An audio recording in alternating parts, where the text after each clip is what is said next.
నిన్న చంద్రబాబు పవన్ కళ్యాణ్ ఇద్దరు కలిసి తాడేపల్లిగూడెంలో జెండా సభ అని చెప్పి పెట్టి ఈయన జెండా ఆయన జెండా ఈయన ఊపి,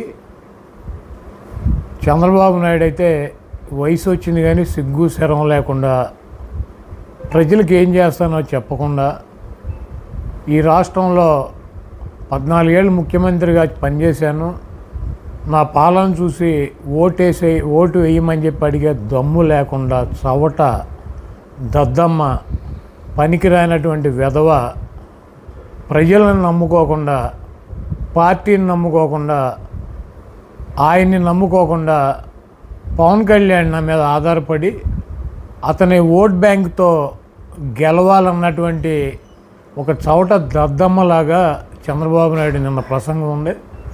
అదేవిధంగా పవన్ కళ్యాణ్ చంద్రబాబు రాసినటువంటి స్క్రిప్ట్ అనమాట. జగన్మోహన్ రెడ్డి గారిని తిడతాం, వైఎస్ఆర్ కాంగ్రెస్ పార్టీ శ్రేణులను తిడతాం, ఇక్కడ ఉన్నటువంటి మమ్మల్ని అందరినీ కూడా వైఎస్ఆర్ కాంగ్రెస్ పార్టీలో పనిచేస్తున్నటువంటి మమ్మల్ని అందరినీ కూడా రెచ్చగొడతాం, ఆయన తెల్లారిపాటికి తిట్లు తినాలి, మేమందరం ఆయన్ని భయంకరంగా తిట్టాలి, ఆ తర్వాత ఆయన తిట్టారని చెప్పి ఆయన సామాజిక వర్గం, ఆయనకు ఉన్నటువంటి జనసేనకు సంబంధించినటువంటి ఓట్ బ్యాంకు మా మీద ద్వేషంతో చంద్రబాబు నాయుడికి ట్రాన్స్ఫర్ అవ్వాలని చెప్పి ఒక కుటిలమైనటువంటి నిన్న జగన్మోహన్ రెడ్డి గారిని విమర్శిస్తూ చాలా దారుణంగా మాట్లాడాడు. ఈ రాష్ట్ర ప్రజలు అందరూ గమనిస్తున్నారు. జగన్మోహన్ రెడ్డి గారు 175కి 170 సీట్లు పోటీ చేసి ప్రజలను నమ్మి ప్రజల కోసం పార్టీ పెట్టి ఆయన చేసినటువంటి కార్యక్రమాలు చెప్పి నేను మీకు మంచి చేశానని భావిస్తే కులాలకి, మతాలకి, పార్టీలకి, ప్రాంతాలకి అతీతంగా నాకు ఓటేయండి, లేకపోతే నాకు ఓటు వేయొద్దని చెప్పి దమ్ముగా ధైర్యంగా చెప్పేటువంటి జగన్మోహన్ రెడ్డి గారు ఈరోజు చంద్రబాబు నాయుడికి కానీ పవన్ కళ్యాణ్కి కానీ ప్రజలకి 14 ఏళ్ళు అధికారంలో ఉన్నాము, ఏం చేశానో చెప్పుకోలేనటువంటి దుస్థితి చంద్రబాబుది. 5 సంవత్సరాలు సపోర్ట్ చేసి ముఖ్యమంత్రి చేసినటువంటి చంద్రబాబు ఏం చేశాడో చెప్పుకోలేనటువంటి దుస్థితి పవన్ కళ్యాణ్ది.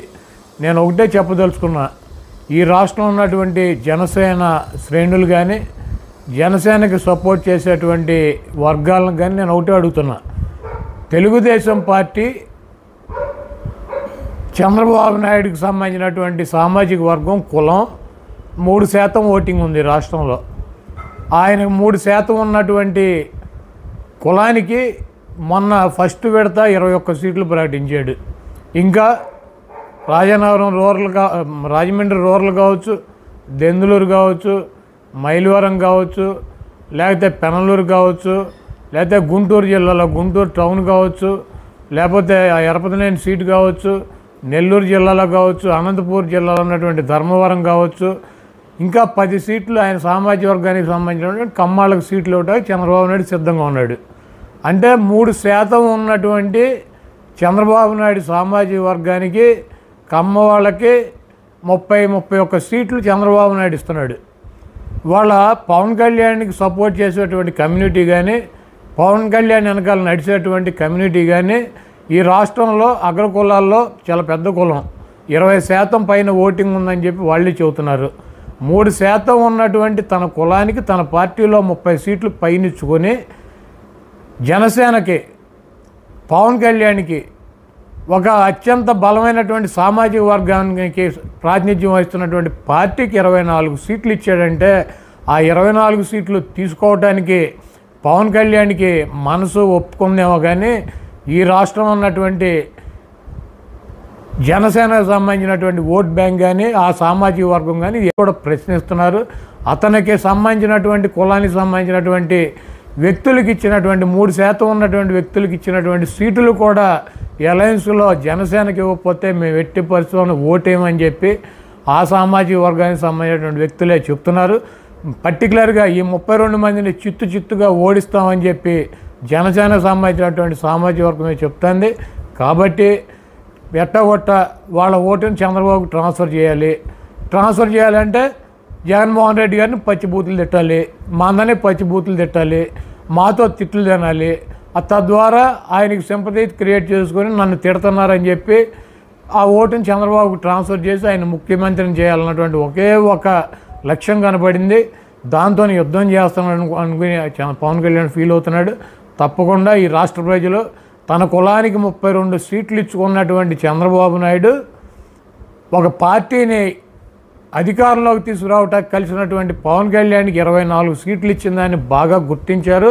కుక్క ఘాటికి చెప్పు దెబ్బ అని చెప్పి చంద్రబాబు నాయుడు దవడ పళ్ళు రాలిపోయేటట్టు ఈ రాష్ట్రంలో కాపు సామాజిక వర్గం చంద్రబాబు నాయుడు పళ్ళన్నీ రాలిపోయి ఇంకొకసారి ఇటువంటి పిచ్చి ప్రయత్నాలు చేయకుండా వాడికి బుద్ధి చెబుతారు. చంద్రబాబు నాయుడు పవన్ కళ్యాణ్ ఇద్దరూ కలిసి ఎవరిని మోసం చేయాలన్నా కూడా మోసపోవటానికి ఇక్కడ సిద్ధంగా ప్రజలు లేరు. చంద్రబాబు నాయుడికి కాపు సామాజిక వర్గం డెఫినెట్గా పవన్ కళ్యాణ్ బలి చక్రవర్తిలాగా పాతాళంలోకి తొక్కేస్తానని జగన్మోహన్ రెడ్డి గారికి చెప్పాడు. ఈయనది ఒక పాదమే. ఈ రాష్ట్రంలో 80 లక్షల పాదాలు ఉన్నాయి.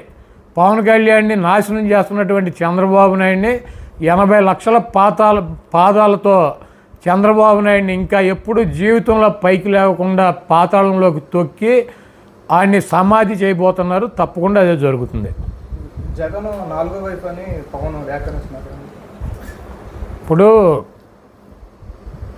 జనరల్గా ఈ పెళ్ళిళ్ళ గురించి ఇటు గురించి అవన్నీ కూడా పవన్ కళ్యాణ్ మాట్లాడతాడు. అదేమంటే జగన్మోహన్ రెడ్డి గారు మాట్లాడారని చెబుతాడు. జగన్మోహన్ రెడ్డి గారు ఎప్పుడో 100కో 1,00,00,000కో ఆయన నీతులు చెప్పినప్పుడు ఇవన్నీ కూడా మాట్లాడితే ఒకసారి 2 సార్లు మాట్లాడి ఉన్నట్టున్నాడు జగన్మోహన్ రెడ్డి గారు. ఇక ఈయన రోజు ఇదే చెబుతాడు, నాకు 3 పెళ్ళాలి 4 పెళ్ళాలి, నువ్వు 5వ పెళ్ళం ఇంకోటి 6వ పెళ్ళం అని చెప్తున్నాడు. కాబట్టి ఇక అవన్నీ కూడా ఆయన విజ్ఞతగా వదిలేస్తున్నాం. పవన్ కళ్యాణ్ గారు ఒక రాజకీయ పార్టీ పెట్టి ఒక రాజకీయాల్లో పైకి రావాలన్నటువంటి దృక్పథంతో రాజకీయ పార్టీ పెట్టినట్టు కనపట్లేదు. ఆయన చంద్రబాబు నాయుడు గారికి డబ్బా కొట్టి ఈయనకు ఉన్నటువంటి ఓట్ బ్యాంక్ని అంతా కూడా చంద్రబాబు నాయుడు ట్రాన్స్ఫర్ చేసి ఆయన గెలిపించాలన్నటువంటి ఉద్దేశంతో మమ్మల్ని రెచ్చగొట్టి ఆయన తిట్లు తిని తద్వారా ఆ కమ్యూనిటీ ఓటును చంద్రబాబుకు ట్రాన్స్ఫర్ చేయాలని చెప్పి ఒక కుటిలమైనటువంటి ఆలోచనతో పవన్ కళ్యాణ్ పనిచేస్తున్నాడు. ఇవన్నీ ఏమి పట్టించుకోరు. ఈ రాష్ట్రం ఉన్నటువంటి 80 లక్షల మంది కాపులు వాళ్ళ పాదాలతో చంద్రబాబుని పాతాళంలోకి తొక్కి ఇంకొకసారి ఇటువంటి చంద్రబాబు చేసేటువంటి నక్కజిత్తుల్ని వాడి వెన్నుపోటుల్ని ఈ రాష్ట్రంలో వాళ్ళు సర్వనాశనం చేయడానికి సిద్ధంగా ఉన్నారు. డెఫినెట్గా అదే జరుగుద్ది. పవన్ కళ్యాణ్ బలి చక్రవర్తిలాగా పాతాళంలోకి తొక్కేస్తానని జగన్మోహన్ రెడ్డి గారికి చెప్పాడు. ఈయనది ఒక పాదమే. ఈ రాష్ట్రంలో 80 లక్షల పాదాలు ఉన్నాయి. పవన్ కళ్యాణ్ని నాశనం చేస్తున్నటువంటి చంద్రబాబు నాయుడిని 80 లక్షల పాదాలతో చంద్రబాబు నాయుడిని ఇంకా ఎప్పుడు జీవితంలో పైకి లేకుండా పాతాళంలోకి తొక్కి ఆయన్ని సమాధి చేయబోతున్నారు. తప్పకుండా అదే జరుగుతుంది.